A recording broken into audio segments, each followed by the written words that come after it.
एक जवाब फिर से आप सभी का मिस्टर व्यास में स्वागत है। क्या करना होगा अगर आपका ब्लॉग फेल हो जाए? ये एक ऐसा सवाल है जो मुझे बहुत सारे लोगों ने पूछा और उसका डिटेल में एनालिसिस आज हम करने वाले हैं, जहां पे सबसे पहले ये डिस्कस करेंगे किसी ब्लॉग को फेल कब कह सकते हैं, नंबर 2 उसके रीजन ऑफ फेलियर्स क्या है, और नंबर 3 अगर आपका ब्लॉग इस कैटेगरी के अराउंड अगर फेल हो जाता है तो आगे आपको क्या करना चाहिए।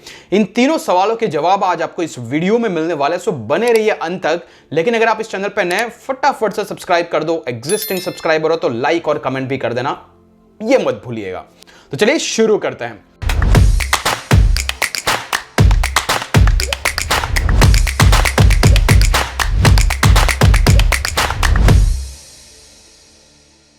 सबसे पहली चीज आपको यह समझना होगा कि किसी ब्लॉग को फेल कब कह सकते हैं अपन। जैसे कि आपने किसी ब्लॉग की शुरुआत की, now when you can consider that blog as a failure. तो सबसे इनिशियल चीज आपको कुछ 2-3 चीजें ध्यान रखनी है। सबसे पहली चीज, आपकी site at least 3 to 4 month old हो। मतलब ये नहीं कि आज आपने ब्लॉग चालू किया, 1 महीने के बाद आप ये एनालिसिस करने बैठ गए कि भाई मेरे ब्लॉग पे कुछ नहीं हो रहा है, मतलब वो फेलियर है। नंबर 2, आपकी साइट पे एटलीस्ट 50 से ज्यादा ब्लॉग पोस्ट होने चाहिए, मिनिमम 50 ब्लॉग पोस्ट होने चाहिए।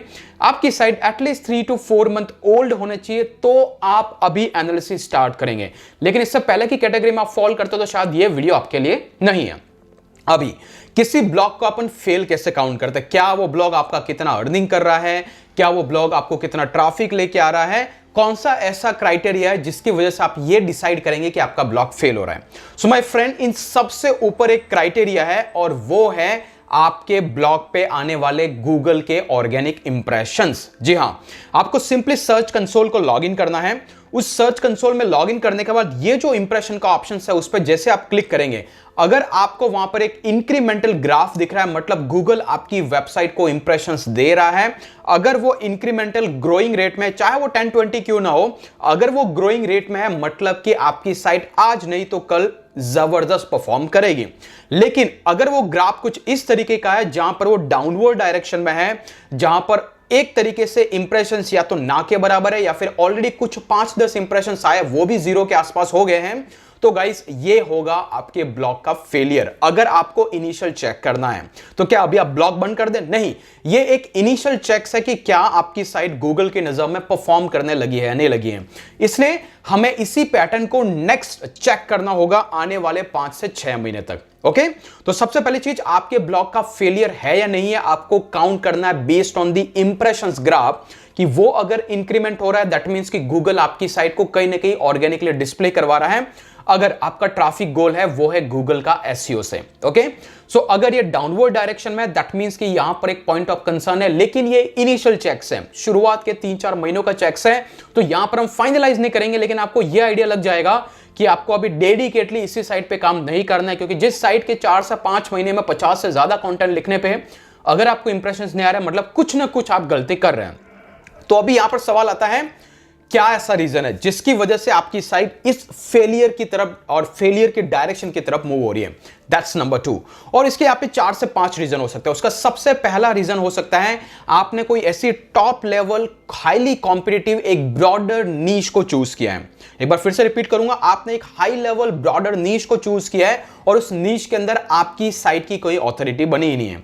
एग्जांपल के लिए, इंस्टेड ऑफ किसी स्पेसिफिक डाइटिंग कीटो डाइट को लिखने के बजाय आप लिख रहे हैं हेल्थ और फिटनेस, ओवरऑल ब्रॉडर निश के बारे में, तो गाइस ये हो जाता है एक ब्रॉडर निश। तो उस केस के अंदर आपकी साइट की ऑथोरिटी नहीं है and it takes a time to get you possible results. Okay, तो ये आपका reason of failure initial checks में हो सकता है कि इसकी वजह से शायद आपकी साइट पे इंप्रेशंस नहीं आ रहा। तो आप क्या कर सकते हैं, कुछ नैरो डाउन करके कुछ टॉपिक्स के बारे में लिख सकते हैं, नंबर 1।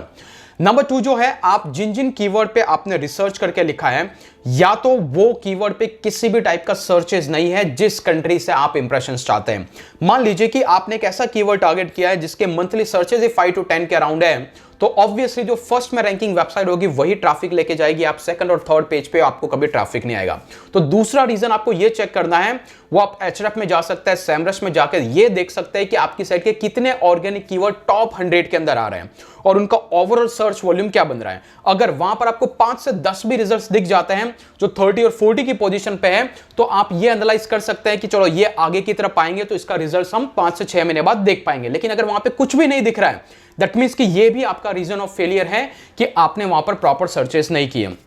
तीसरी इंपॉर्टेंट चीज, आपने जो भी कंटेंट वहां पे लिखा है वो यूनिक नहीं है। मतलब कहीं ना कहीं गूगल को लगता है कि आपने कहीं से स्पिन किया है या फिर कोई भी किसी भी तरीके का कोई क्वालिटी वैल्यू एडिशन नहीं कर रहा है as compare to already top 10 ranking website. ऐसे 10 वेबसाइट से उन्होंने जिस तरीके की कंटेंट की क्वालिटी लिखी है, एग्जांपल के लिए आप हाउ टू की कोई गाइड लिख रहे हैं कि किसी लैपटॉप के अंदर विंडोज 10 को कैसे इंस्टॉल करना है, आपने सिंपली स्टेप्स लिखे, लेकिन कोई दूसरा बंदा है जिसने अलॉन्ग विद स्टेप्स अगर स्क्रीनशॉट्स पे ऐड किया तो वो यूनिक और वैल्यूएबल कंटेंट है एज कंपेयर टू आपने सिर्फ स्टेप डिफाइन किए। तो अगर आप ऐसा कुछ कर रहे हैं तो आपकी साइट के जो यूनिक कंटेंट नहीं होने की वजह से भी आपको चाहे सर्चेज है लेकिन आप टॉप 20 के आसपास नहीं पहुंच पा रहे हैं। दैट इज अनदर रीजन जिसकी वजह से आपकी साइट इस पॉइंट पे फेलियर के कगार पे है।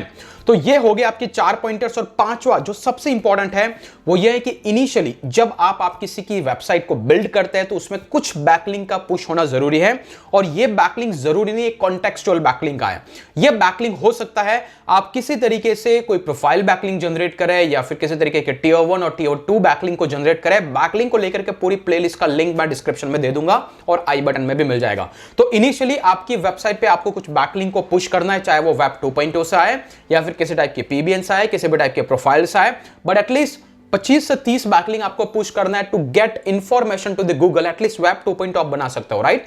ऐसे ब्लॉगर की हेल्प से, wordpress.com की हेल्प से या फिर टम्बलर की हेल्प से, सोशल मीडिया की हेल्प से। तो वहां से एटलीस्ट आपकी साइट को कुछ बैकलिंक दो जिससे गूगल को यह पता चले कि आपकी साइट एटलीस्ट डिस्कवरी में तो है, इन शॉर्ट इंडेक्सिंग में तो आ रही है, या फिर आपकी साइट कहीं एग्जिस्ट तो करती है। तो ये ऐसे 5 रीजन हैं जो आपकी साइट का फेलियर का रीजन हो सकता है। सबसे पहले चीज वो क्राइटेरिया आपको चेक करना है, मिनिमम 50 पोस्ट 3 से 4 महीने बाद एटलीस्ट इंप्रेशन का ग्राफ पॉजिटिव डायरेक्शन में हो। दूसरी इंपॉर्टेंट चीज कि कौन कौन से फेलियर के रीजन है। अभी बात करते हैं एग्जैक्टली अभी आपको क्या करना है। आपकी साइट को आपको पता लग गया कि परफॉर्म नहीं कर पा रही है, इस साइट में ये इश्यूज है। Now what you will do. तो सबसे इंपॉर्टेंट चीज जो रीजन ऑफ फेलियर है उस पर आपको काम करना है। अगर आप ब्रॉडर निश पे हैं उसको कट डाउन करके आपको थोड़ा बहुत नीचे के कुछ टॉपिक्स के बारे में लिखना है। अगर सर्च वॉल्यूम इनफ नहीं है तो हायर सर्च वॉल्यूम पे, हाईली कॉम्पिटिटिव अगर आपके पास में वो निश है या फिर वो कीवर्ड है तो लोअर कॉम्पिटिटिव पे कुछ बैकलिंक का पुश देना है। और ये अगर इन सारी चीजों के अराउंड आप काम करेंगे तो पॉसिबिलिटी आपकी साइट कुछ तरीके से परफॉर्म करने लग जाएगी। और वो कैसा पता चलेगा आपका? इंप्रेशंस का काउंट। लेकिन कुछ ऐसे डिफाइंड स्टेप्स मैं आपको बोलूंगा जिस पे आपको डेफिनेटली काम करना है। सबसे पहले चीज, जैसे आपको पता चलता है आपकी साइट परफॉर्म नहीं कर रही है 3 से 4 महीने में, तो उस ड्यूरेशन को 4 से 8 महीने तक आप मॉनिटर करते रहेंगे कि क्या अभी भी इंप्रेशंस ग्रो हो रहे हैं, नहीं हो रहे हैं। हो सकता है आपने हाईली कॉम्पिटिटिव कंटेंट लिख लिया लेकिन आपका कंटेंट सही है, इसको उस पोजीशन पे आने में 2 से 3 महीना और लग सकता है। तो आपको अनदर 5 to 6 मंथ, मतलब टोटल आपकी साइट को 8 से 10 महीने तक मॉनिटर करना है। लेट्स सी कि इंप्रेशन का काउंट इंक्रीज हो रहा है, नहीं हो रहा है। इस ड्यूरेशन में आप क्या कर सकते हैं, आपका जो टोटल जो पोस्ट पब्लिश करने का काउंट था, मान लीजिए कि पहले आप हर दिन एक पोस्ट पब्लिश करते थे, अभी आप कर सकते हैं मंथली 7 to 8 पोस्ट को पब्लिश, और ये देख सकते हैं कि आपकी साइट परफॉर्म कर रही है नहीं कर रही है। तो ये आपको करना है, साइट पे काम करना बंद नहीं करना है for next 7 to 8 months. Okay. और नंबर 2 है वो आपको आपकी साइट पे जो भी किसी भी टाइप का आप कंटेंट ऑलरेडी लिख रहे थे, तो वो अगर ब्रॉडर लेवल की निशेस पे है तो उसको थोड़ा सा नीचे ला करके आपको पूरी हेल्थ और फिटनेस के बारे में नहीं बल्कि उसके अंडर किसी नैरो नीश और किसी पर्टिकुलर कैटेगरी के अराउंड 1 महीने तक पोस्ट और 2 महीने तक अनदर पोस्ट पब्लिश करके देखना है क्या उस लेवल पे आपकी साइट रैंक कर रही है, नहीं कर रही है। तो इन शॉर्ट आपको हाईली कॉम्पिटिटिव और ब्रॉडर नीश से नीचे आकर के एक थोड़ा सा मिड लेवल निशेस पे कंटेंट लिखना है। और सबसे तीसरी इंपॉर्टेंट चीज, आपकी साइट को कंटिन्यूअस मॉनिटर करते रहिए अंडर एचरेफ, सेमरश और सर्च कंसोल के अंदर कि क्या यहां पर इंप्रेशंस और कुछ कीवर्ड टॉप 100 के अंदर आने लगे हैं या नहीं लगे हैं। और last but not the least, अगर 8 से 10 महीने के बाद भी आपकी साइट में किसी भी तरीके का आपको रिजल्ट नहीं दिखता है तो आपकी साइट अभी भी वैल्यूएबल है, उस साइट को फ्लिप कर दीजिए। फ्लिप का मतलब साइट को बेच दीजिए और नया किसी नीश पे रिसर्च करके एक नई साइट को स्टैब्लिश कीजिए instead of wasting time on your first one. Simple सी चीज है, कहां पे फ्लिप करना है। बहुत सारे ऐसे फ्रीलांसर्स हैं जो लोग पीबीएन के लिंक्स देते हैं, जो लोग अलग अलग तरीके से लोगों को सर्विसेज ऑफर करता है। आप आपकी साइट उनको डायरेक्टली सेल आउट कर सकते हैं फॉर $100 और $200 के अंदर।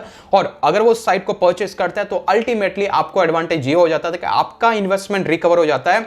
और उन लोगों को जो प्राइवेट ब्लॉग नेटवर्क्स बनाते हैं, जो भी एक पीबीएन बैकलिंक्स बनाते हैं, उनके लिए ये एडवांटेज हो जाता है कि they will get your website और वो बेसिकली उसका यूज कर सकते हैं उनकी बैकलिंग पर्पस के लिए या फिर जो क्लाइंट सर्विसेज देते हैं। लेकिन आपके केस में आपको ये एडवांटेज हो जाएगा, आप पूरा अमाउंट उस पर रिकवर कर पाएंगे।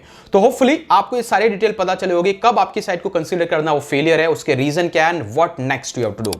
होपफुली इस वीडियो में आपको कुछ इनपुट मिला होगा। इफ सो मेक श्योर आप चैनल को सब्सक्राइब करें और नेक्स्ट वीडियो आपको किस पे चाहिए मुझे कमेंट करके बताइएगा। आज के लिए इतना, फिर मिलेंगे अगले वीडियो के अंदर, तब तक के लिए जय हिंद जय भारत।